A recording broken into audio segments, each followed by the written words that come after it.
Preview.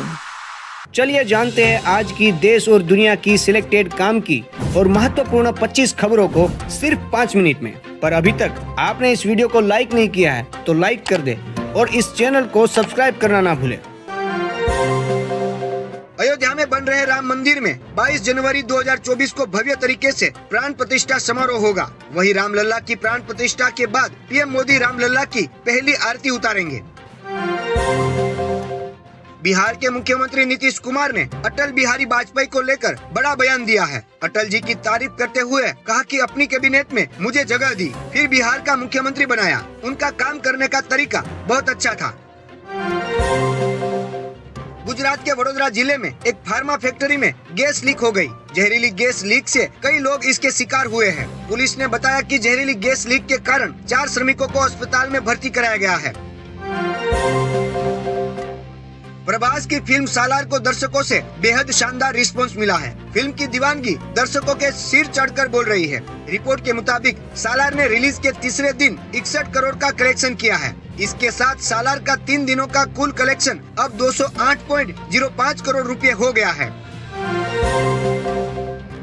Shiv Sena सांसद संजय राउत ने राम मंदिर को लेकर केंद्र सरकार पर बड़ा हमला बोला। संजय राउत ने कहा कि बीजेपी रामलला के नाम पर बार बार वोट मांग रही है। बीजेपी उन्हें किडनैप करना चाहती है। शिवसेना पहली ऐसी पार्टी है जिसने ट्रस्ट की स्थापना के बाद सबसे पहले 1 करोड़ रुपए का दान दिया था। नई दिल्ली स्थित इजरायली दूतावास के पास बम धमाके की सूचना है। बताया जा रहा है कि दूतावास के पीछे खाली पड़े प्लांट में यह धमाका हुआ है। इसकी सूचना एक व्यक्ति ने कॉल करके दी है, जिसके बाद मौके पर पुलिस पहुंच गई है। इराकी सरकार ने एक बयान जारी कर कहा है कि बगदाद के दक्षिण में इराकी सुरक्षा स्थलों पर अमेरिकी हवाई हमलों में एक व्यक्ति की मौत हो गई और 18 लोग घायल हो गए। कोविड के नए सब वेरिएंट की वजह से दुनिया भर में संक्रमण फैल रहा है। एक रिपोर्ट में कहा है कि चीन में कोविड संक्रमण ने फिर से तबाही मचाना शुरू कर दिया है। लोगों की बड़ी संख्या में मौत हो रही है। लोगों को अस्पताल में लाइन लगाना पड़ रहा है। राजस्थान की नई भजन लाल सरकार शिक्षा विभाग के 12,484 पदों की भर्ती प्रक्रिया को 90 दिन में पूरा करेगी। साथ ही विभाग के खाली पदों की गणना करवाकर नई भर्तियां भी निकालेगी। तमिलनाडु की राजधानी चेन्नई में एक दिल दहला देने वाली वारदात सामने आई है। यहाँ एक सन की प्रेमी ने अपनी 25 वर्षीय गर्लफ्रेंड को आग में जलाकर मार डाला। उसने युवती को पहले जंजीर से बांध दिया, ब्लेड से हमले किए और फिर आग के हवाले कर दिया। राज्यसभा सांसद कपिल सिब्बल ने बीजेपी पर निशाना साधते हुए कहा कि भारतीय जनता पार्टी राम की बात करती है, लेकिन उनका व्यवहार राम जैसा नहीं है। राम मंदिर पर विपक्ष के रुख पर सिब्बल ने कहा कि यह पूरा मुद्दा एक दिखावा है। अयोध्या में 22 जनवरी 2024 को होने वाले रामलला प्राण प्रतिष्ठा कार्यक्रम को लेकर बड़ी जानकारी सामने आई है। इस कार्यक्रम में किसी भी मुख्यमंत्री और राज्यपाल को आमंत्रित नहीं किया जाएगा। मेजबान प्रदेश के नाते केवल यूपी के मुख्यमंत्री और राज्यपाल ही मौजूद रहेंगे। देश के उपराष्ट्रपति जगदीप धनखड़ ने खुद की मिमिक्री वाली घटना पर अफसोस जताते हुए कहा कि वह उपराष्ट्रपति और राज्यसभा के सभापति है, लेकिन लोग मुझे भी नहीं छोड़ते हैं।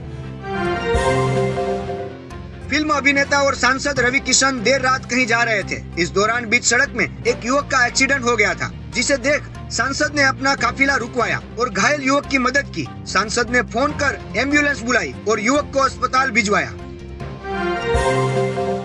फ्रांस में रोकी गई फ्लाइट ने मुंबई के लिए उड़ान भर ली। मानव तस्करी के संदेह में पेरिस के पास हवाई अड्डे पर रोका गया था। इस विमान में 303 यात्री सवार थे। इनमें ज्यादातर भारतीय हैं। भारत सरकार ने मामले को लेकर फ्रांस का शुक्रिया अदा किया है। समाजवादी पार्टी के अध्यक्ष अखिलेश यादव ने एक बार फिर से बीजेपी सरकार को घेरा है। समाजवादी पार्टी नेताओं के साथ बैठक करते हुए समाजवादी पार्टी मुखिया अखिलेश यादव ने बेरोजगारी को लेकर बीजेपी सरकार पर सवाल खड़े किए। शिवसेना उद्धव गुट के नेता संजय राउत ने पीएम मोदी समेत बीजेपी पर तंज कसा है। उन्होंने कहा, हमारी लड़ाई तानाशाही के खिलाफ है। हमारे पास पीएम पद के लिए कई उम्मीदवार हैं, चाहे राहुल गांधी हो, प्रियंका गांधी हो। इंडिया गठबंधन के पास कई चेहरे हैं, उनमें कोई भी पीएम बन जाएगा। आगरा मुंबई नेशनल हाईवे पर स्थित गणेश घाट पर एक बड़ा हादसा हो गया। जहां कारों और एक ट्रक सहित 6 वाहनों में आपस में टक्कर हो गई, जिसके बाद गाड़ियों में आग लग गई। इसमें 3 लोगों के जिंदा जलने की खबर है, जबकि 3 घायल बताए जा रहे हैं। सपा नेता स्वामी प्रसाद मौर्य ने हिंदू धर्म को लेकर एक बार फिर विवादित बयान दिया है। उन्होंने कहा है कि हिंदू धर्म धर्म नहीं है, एक धोखा है, कुछ लोगों के लिए धंधा है। स्वामी प्रसाद मौर्य ने आगे कहा कि वोट देने के लिए हम हिंदू हैं, हिंदू के नाम पर वो वोट ले लेते हैं, सत्ता में लौटने के बाद हम हिंदू नहीं रह जाते।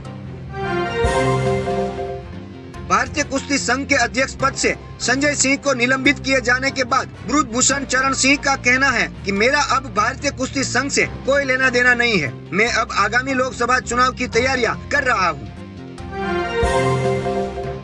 दिल्ली, पंजाब, हरियाणा और यूपी समेत देश के कई राज्यों में सुबह के समय घना कोहरा छाया हुआ है। सूत्रों ने बताया है कि दिल्ली हवाई अड्डे पर कम से कम 50 फ्लाइट कोहरे की वजह से प्रभावित हुई है। कई फ्लाइट्स लेट हो गई है, जिसकी वजह से यात्रियों को परेशानी हो रही है।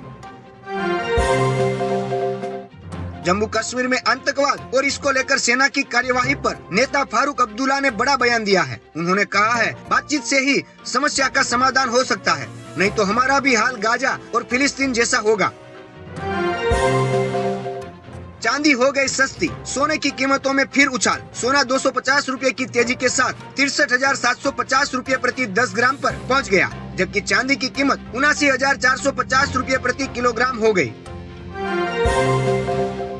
लोकप्रियता के मामले में दुनिया में शिखर पर बैठे नरेंद्र मोदी ने अब एक और नया कीर्तिमान स्थापित कर दिया है। प्रधानमंत्री मोदी दुनिया के पहले ऐसे नेता बन गए हैं जिनके यूट्यूब चैनल पर 20 मिलियन सब्सक्राइबर हो गए हैं।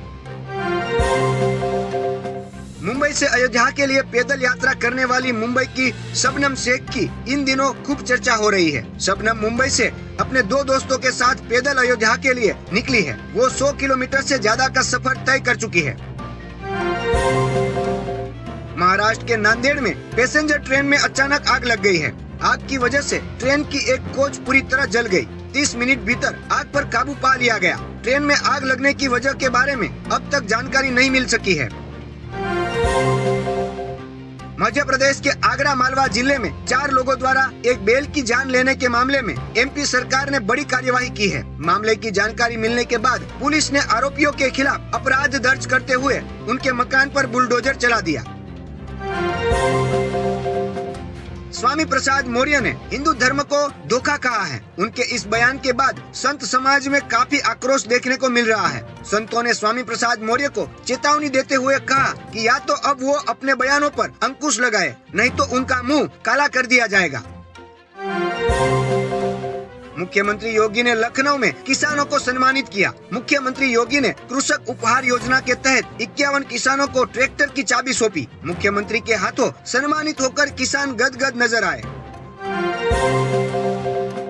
मुंबई में स्थित भारतीय रिजर्व बैंक के कार्यालय को ईमेल के जरिए बम से उड़ाने की धमकी दी गई। ईमेल में आरबीआई गवर्नर शक्तिकांत दास और वित्त मंत्री निर्मला सीतारमण के इस्तीफे की मांग की गई है। आरबीआई ऑफिस के अलावा एचडीएफसी और आईसीआईसीआई बैंक सहित 11 जगहों को बम धमाके के जरिए उड़ाने की धमकी दी गई है। उत्तर प्रदेश के मंत्री राकेश सचान ने जम्मू कश्मीर में बलिदान हुए जवान करण सिंह यादव के परिजनों को 50 लाख रुपए का चेक सौंपा। सचान ने वीर जवान के परिजनों को सरकार की तरफ से हर संभव सहयोग का आश्वासन भी दिया। साक्षी मलिक और बजरंग पुनिया के बाद अब विनेश फोगाट ने भी बड़ा ऐलान किया है। उन्होंने प्रधानमंत्री नरेंद्र मोदी को खुला पत्र लिखते हुए अर्जुन पुरस्कार और खेल रत्न को वापस करने का ऐलान कर दिया है।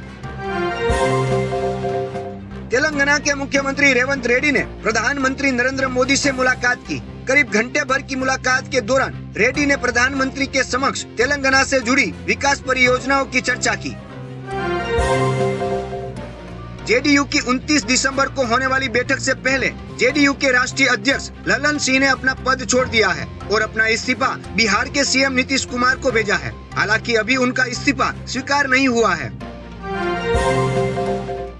कोविड-19 के बढ़ रहे नए मामलों ने टेंशन बढ़ा दी है। देश में अब तक कोरोना वायरस के नए वेरिएंट के 69 मामले सामने आए, जिनमें से 34 मामले गोवा में पाए गए हैं। देश भर में 24 घंटे में कोरोना वायरस संक्रमण के 412 नए मामले सामने आए। इस दौरान 24 घंटे में 3 मरीज की मौत भी हुई। बीजेपी पुलिस भर्ती की तैयारियां कर रहे लाखों अभ्यर्थियों को सीएम योगी ने तोहफा दिया है। उत्तर प्रदेश पुलिस भर्ती में आयु सीमा 3 साल बढ़ा दी गई है। युवाओं की मांग पर सीएम ने यह फैसला किया। अयोध्या में श्री राम इंटरनेशनल एयरपोर्ट का शुभारंभ 30 जनवरी को प्रधानमंत्री मोदी द्वारा किया जाएगा। मुख्य महोत्सव के दिन 22 जनवरी को करीब 100 विमान अयोध्या के एयरपोर्ट पर लैंड करेंगे। कांग्रेस के पूर्व अध्यक्ष राहुल गांधी ने आरोप लगाया कि सरकार ने अग्निपथ योजना की आड़ में 2019 से 2021 के दौरान सेना और वायुसेना में स्थायी भर्ती के लिए संचालित प्रक्रिया को रद्द करके कई युवाओं की मेहनत पर पानी फेर दिया है।